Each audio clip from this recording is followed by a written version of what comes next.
Oi friends, it's your mate Journeydude, and today we are pulling back mystical curtain of Scottish history, exposing the dark tales of the Scottish witch trials. Expect spells and maybe a smidge of sarcasm as we navigate through the eerie chapter of the past. Buckle up, it's gonna be a cheeky, enchanting adventure into the bewitching history of Scotland. In the era where superstition shrouded the logical mind and where fear was as rampant as a Highland coup in a tulip field, the Scottish witch trials took a malevolent stroll across history. A time when your love for cats and herb gardens could snag you one-way ticket to the stake. Through mazes of skewed justice, culture, and simmering societal fears, we are going to tiptoe around these tales with both light feet and a hearty respect for the history and pain inwoven in them. Welcome to Chapter 1, where we are throwing it way back to the tail end of the 1500s in Scotland. Picture yourself ambling through the Scottish villages and towns, as folks like Agnes Samson went about their days. Agnes, an unassuming healer, often chat away to herself, as we all do when solving life dilemmas, or casually picked herbs that caught her eye. Little did she know that such a simple act would be her downfall. A sudden accusation, and our poor Agnes was said to have conjured a monstrous storm, attempting to sink the ship of none other than King James V, all with her mind, apparently. She is the witch, and thus an unfortunate chapter in Scotland's history began. And Agnes wasn't the only one in hot water. Picture the weavers of Aberdeen, industriously crafting their cloth, completely unaware that they will soon be ensnared in this bewildering web of witchcraft accusations. One moment they are weaving away, and the next, bam! Finger pointing and cries of witchcraft echo through their once peaceful workshop. So why were Scots pointing fingers and seeing witches in every shadow? It was a time of tension, political unrest, and a sprinkle of paranoia, creating a cauldron where accusation bubbled over the logic was left by the wayside. I.e., it was a peculiar, dark time to be in Scotland. Trust me, the tales are as perplexing as are tragic, and we got much more to uncover together. Alright folks, as we slide into Chapter 2, now it's get a little bit more personal. Share some tales that are heart-wrenching, yet bewildering from Scotland's witchy past. Close your eyes for a tick and imagine Janet Cornfoot, a lady who by all means was just like anyone you might know today, living her life in the village of Pitwin. She was embroiled in what we might casually refer to as a neighbor squabble. Neighbors, they can be a true blessing or, in Janet's unfortunate case, a ticket to a tragic fate. When a local teenager fell ill, all fingers pointed towards Janet. Was she a sinister sorcerer or just caught in catastrophic community commotion? Spoiler, she found herself at the wrath of her own neighbors, and her fate was as heartbreaking as it gets. And then, imagine you are roaming around the scenic beauty of Thorburn when Lilia's Abbey, a woman accused of being a witch, has her own tale buried amidst the serene landscapes.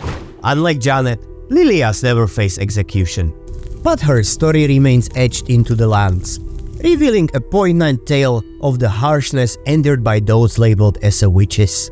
These stories remind us beneath the scandalous tales of witchcraft, were real people living their ordinary lives until suspicion darkened their doorstep. Whether a neighborly dispute, or misinterpret action, or simply being in the wrong place at the wrong time, accusation of witchcraft spiraled out of innocent day-to-day occurrences, showcasing a dark chapter where fear overrode reason. Let's wander deeper inside these stories and underneath their lives, tales, and truths hidden beneath the layers of fear and accusations, revealing the human aspect often forgotten amidst the sensational tales of witchcraft. Keep your hankies handy, folks. It's about to get a little bit more emotional as we dive through the mechanics of a witch trial. Imagine the scene. Flickering torchlight, a room echoing with ancient murmurs. And there you are, stuck in the middle, accused of dun dun dun witchcraft. Picture it, right? Aye, these trials was not walk in the park. Now, our mates in 16th and 17th century Scotland had quite a few things going ask you a legal department. They had this robust belief that witches were braving up a storm and had to be stopped. So, what's their game plan? Torture, dubious witness testimonies, and outlandish proofs. Oh, and let's not forget a hefty dose of societal manipulation, sprinkling in those widespread superstitions and beliefs for a good measure. The picture is not nice. Sleep deprivation, physical pain, and mental torment. A standard recipe to get the accused witch spill the beans. Or rather, force a confession out of pure desperation. And don't even get me started on the witches' marks and swimming tests. Spoiler alert, it was a lose-lose situation. Chapter 4. The Pendle Witch Trial. Roll up, folks. Our mystical time machine is stopping next at a singularly spectacular case, the Pendle Witch Trial. Aye, we are in for a wild ride through the annals of history. Let's paint a picture of Pendle Hill, looming over Lancashire, whispering the tales of 12 individuals accused of vile witchcraft. But wait, something smells iffy, right? The Pendle Trial wasn't merely a series of unfortunate events. It was a maelstrom. It was a storm of family betrayals, ghostly spirits, and a whole lot of community drama. The cast, the devices, a family entangled in the witchy web, alongside their neighbors, all sailing in a ship that was doomed to sink in a storm, accusations, and confessions. Pendle wasn't a witch trial. It was a theatric spectacle, an unfortunate showcase of how fear, superstition, and social manipulation could sculpt the fate of ordinary people. As we dig into the intricate tales of Alice Nutter, Alison Device, and other, remember the Pendle Witch Trial isn't just a tale of dark misdeeds, but a window into the terrifying realities faced by many during Scotland's witch hunting frenzy in the dawning light of 18th century.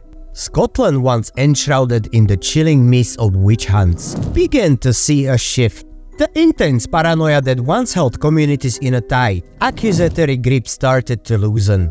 No longer were the misfortunes of souring milk or ailing livestock immediately placed upon the shoulders of the rumored witch next door. A blend of enlightenment thinking and wary public began to sway societal norms, away from fear-driven trials towards a path sprinkled with reason and rational. And with the introduction of the Witchcraft Act, decriminalizing the supposed dark arts, tide of relief echoed through the highlands and lowlands alike, as witchcraft slunk away from the criminal spotlight. Now let's delve deeper into this era, exploring how a nation one punctured by the horrors of witch trials navigated societal and legal maze, finding an exit towards rationality and calm. Chapter 6. The Legacy of the Trials.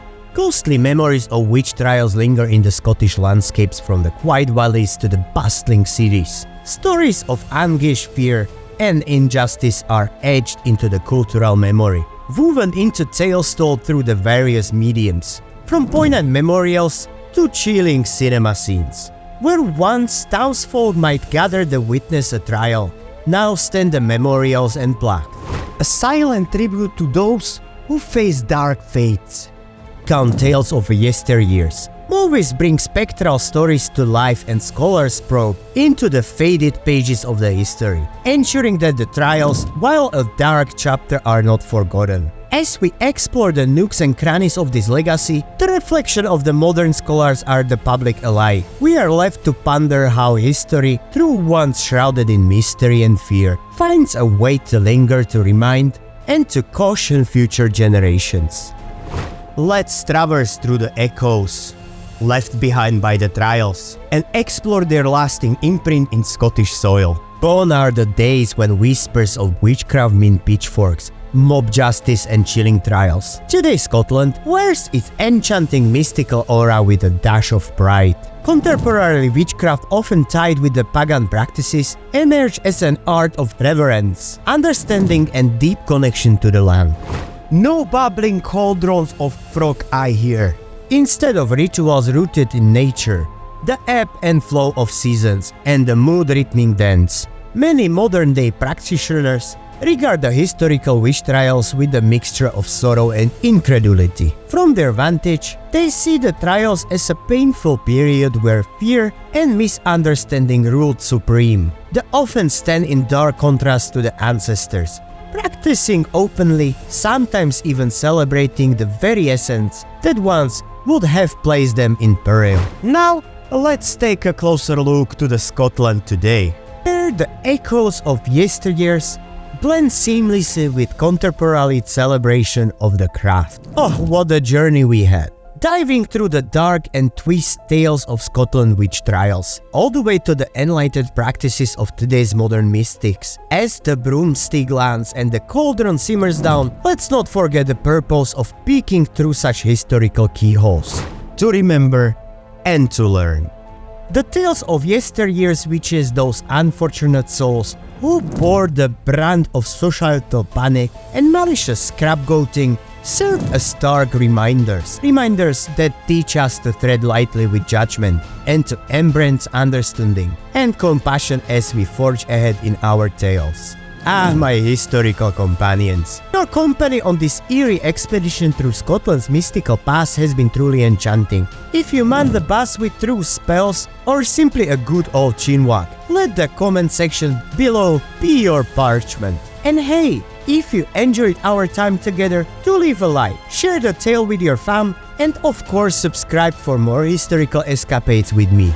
Next time we will be dipping our toes to another tale from the Scottish past. But shh, this topic remains veiled in the mystery, to be unraveled only for those who are there to join again.